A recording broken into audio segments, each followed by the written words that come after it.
आज 2 दिवस झाले कुर्तोजीरावांची काही खबरबात नाही। आमच्या डोळ्याला डोळा नाही की तहान भूक नाही।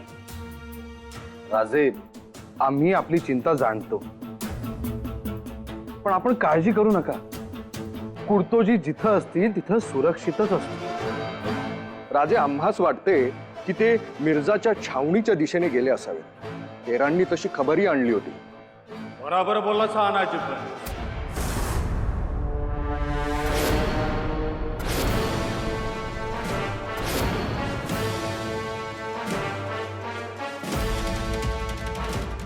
मिर्जाच्या छावणीतच गेलो होतो म्या।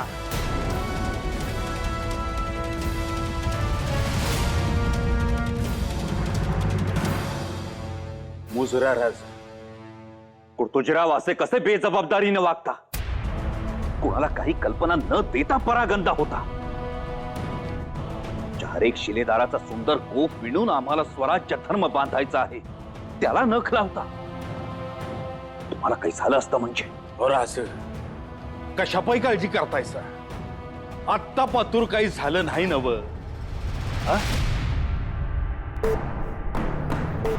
मिर्जा टक्कुरीतच गेला होता माझ्या। त्याच्या पायी तुम्ही बेचैन झालासा। त्याच्या पायी आपली रयत नागवली जाते, बडवली जाते। म्हणून त्याचा समाचार घ्यायला जे बेधडक निघालो ते त्याच्या छावणीतच जाऊन थांबलो बघा। त्या खासा मिर्जाला तलवारी खाली घ्यायचाच मनसुबा होता।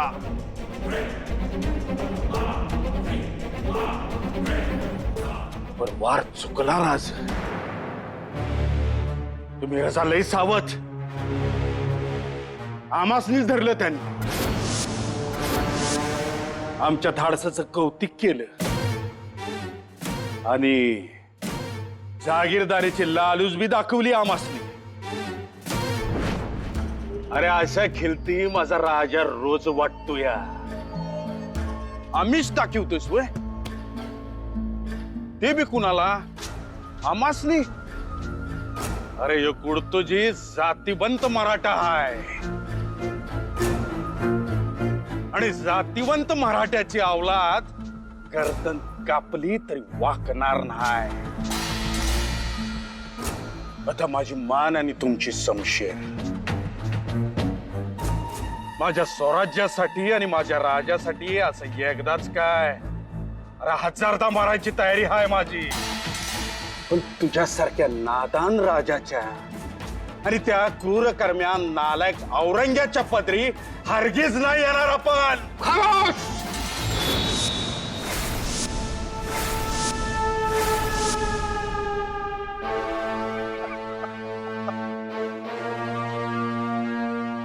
थांबलायचा कशापायी?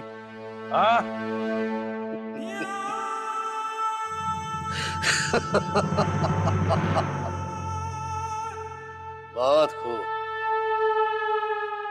बहुत खूब। तुम्हारी ये दिलेदारी घनी पसंद आई हमें। तुम्हें देखने के बाद ऐसा महसूस हो रहा है कि हम अपनी ही छवि देख रहे हैं। उग्रसेन जी,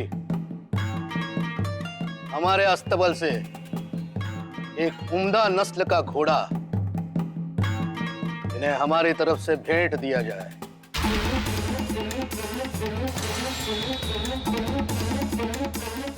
और इन्हें छावनी के बाहर हिफाजत से पहुंचाने का इंतजाम किया जाए।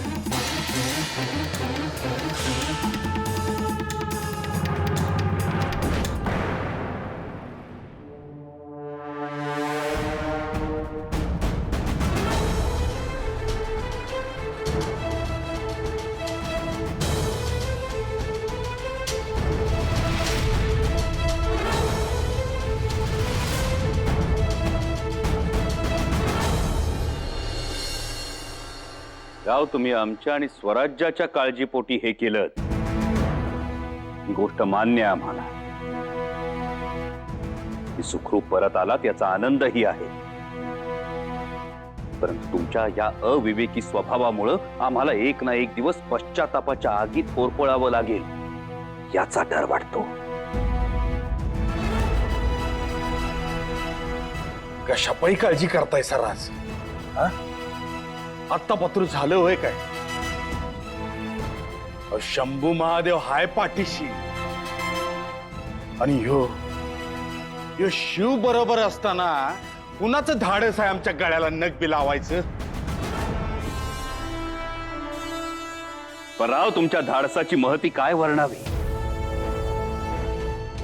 सुपा एवढं काळीज घेऊन उपजला, लाखाच्या फौजेत एकट्यानं घुसून खासा स्वारी सेनापती तलवारी खाली घेण्याचा मनसुबा आखणं हा केवढा मोठा प्रताप. आणि म्हणूनच आम्ही तुम्हाला प्रतापराव हा किताब देत आहोत.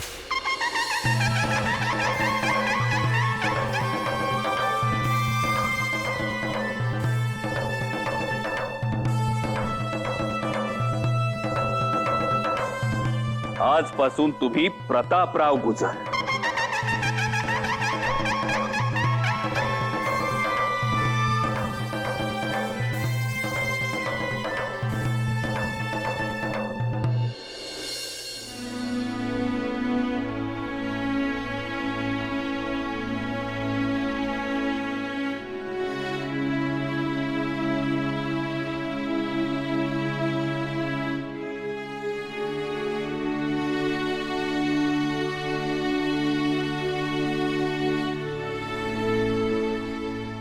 राज,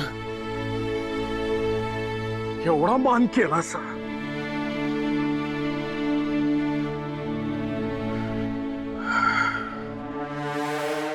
पर तो मिर्झा चित्ता सुटला, ह्यो अपमान आहे आमचा. त्याला जर कापला असता ना तर या किताबाला शोभा आली असती बघा. प्रतापराव हे नाव सार्थकी लावण्याच्या अनेक संधी भविष्यात येतील. लाखाच्या फौजेत एकट्यानं घुसणं हा काय कमी प्रताप झाला? प्रतापराव गुजर.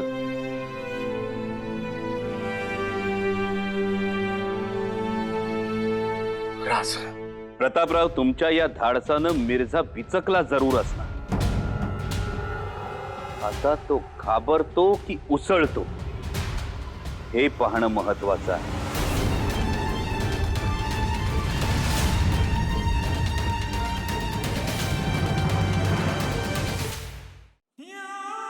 आइए आइए खान साहब। उग्र सिंह जी, देखिए हमारी चाल है ना काबिल तारीफ। राणा जी, आपकी चाल आप ही जाने, आपकी चाल हमारी समझ से ऊपर होवे। राजा जी, आपके शतरंज की चाल तो काबिल तारीफ है, लेकिन आपकी सियासती चाल तो उल्टी पड़ गई।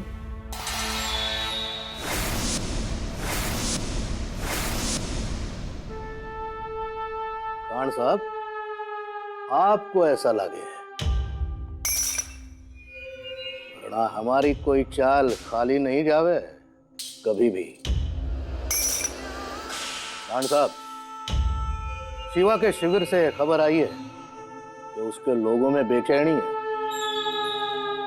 लेकिन जीते ना जाने वाले मजबूत जमीर के लोग तैयार किए हैं शिवा ने। ये तो हमने देख ही लिया।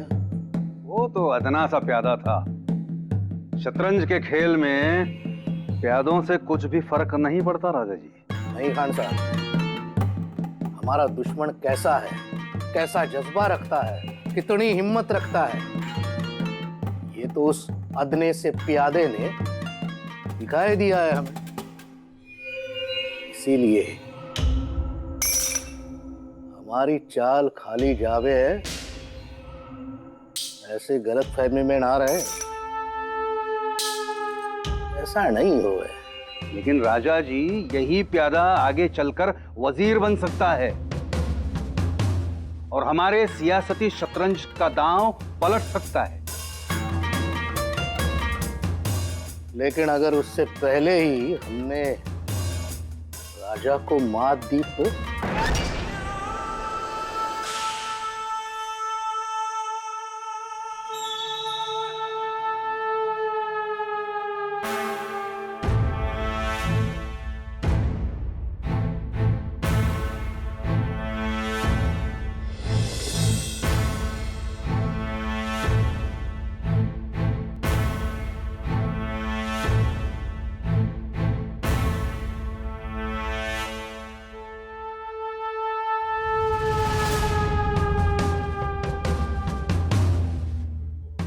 देखिए खान साहब,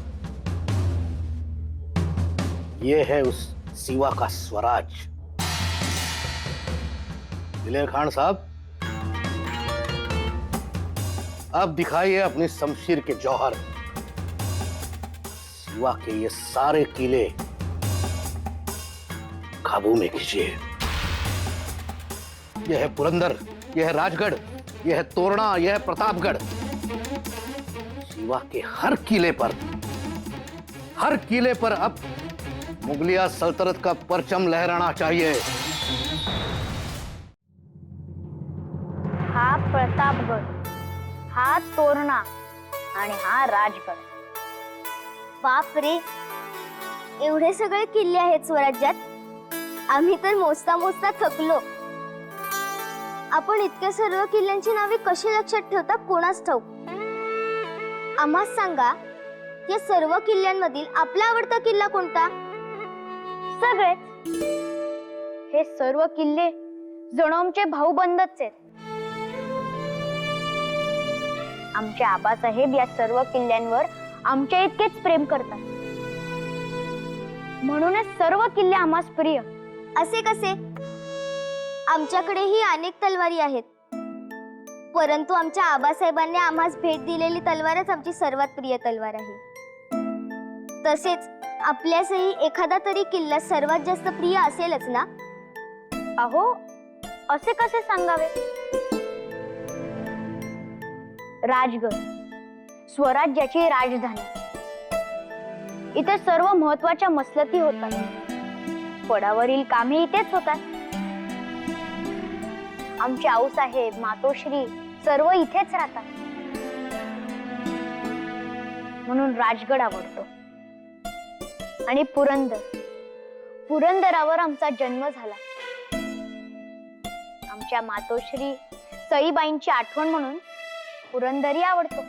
परंतु नकाशाप्रमाणे तर पुरंदर अगदीच एका बाजूस दिसतो आहे. मग तो महत्वाचा कसा? पुरंदर किल्ला महत्वाचा आहे बर का येसुबाई.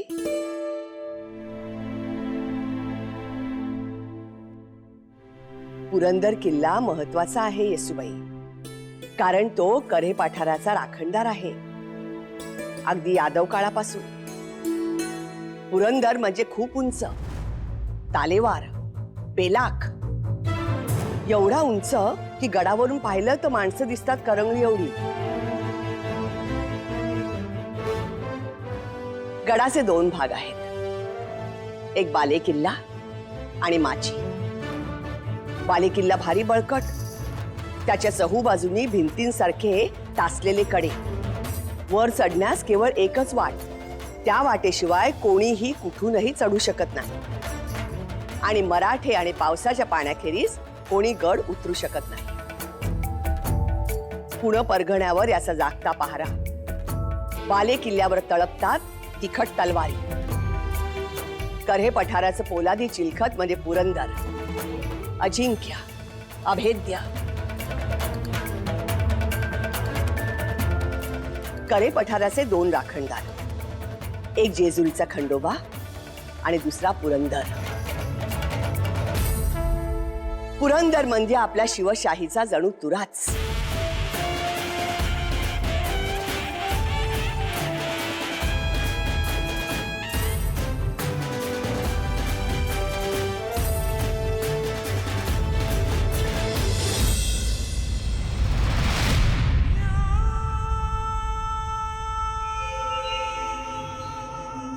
पुरंदर.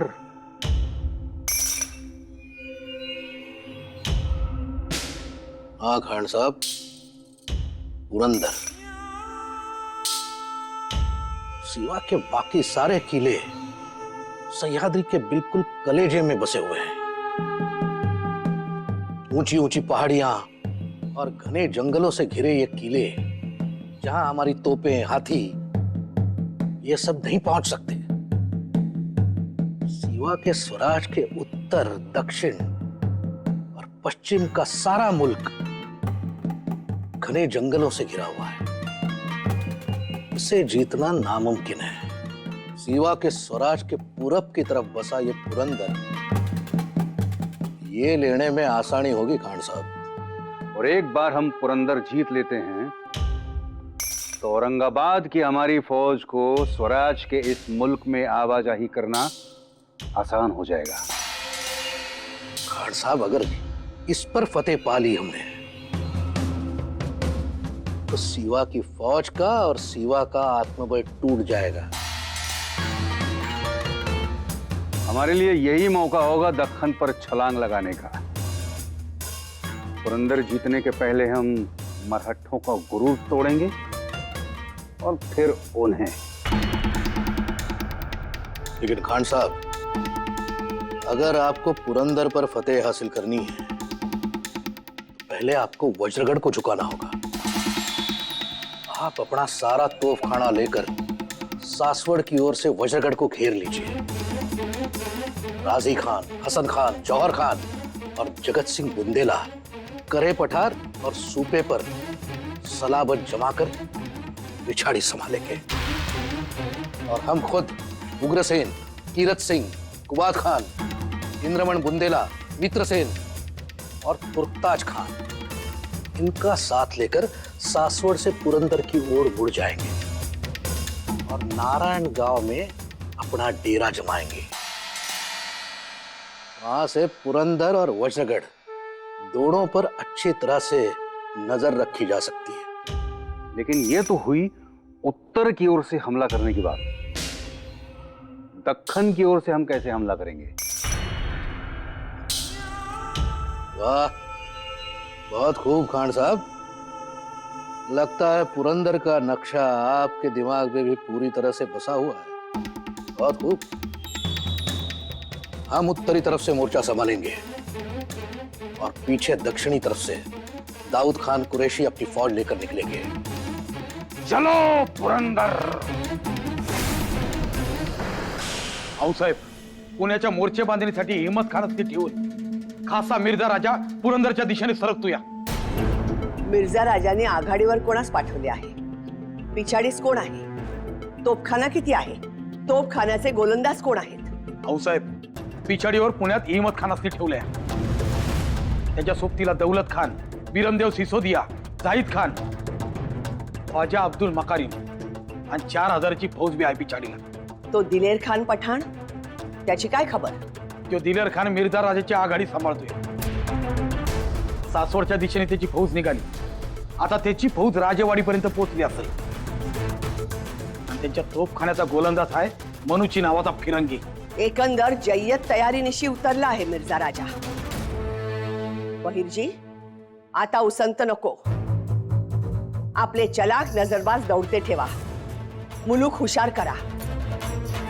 पुरंदरास मुबलक दारुगोळा पाठवा, बैलगाड्या भरून भरून धान्य साठा पाठवा, गडाच्या घेरात भिल्ल रामोशांचे तीर कमानींचे मोर्चे लावा, गडावर जास्तीची कुमक पाठवा। जी आऊसाहेब। आणि आऊसाहेब, चिंता करू नका। आपले नेताजीराव आणि कुडतोजीराव त्या मिर्झा राजाच्या फौजेवर असा हल्ला करतील का बेजार करून सोडतील बघा त्यांना। बहिरजी, मिर्झा राजाच्या सैन्यास मारा, झोडा, काहीही करा, परंतु पुरंदरास मुघली सैन्याचा विळखा पडायास नको।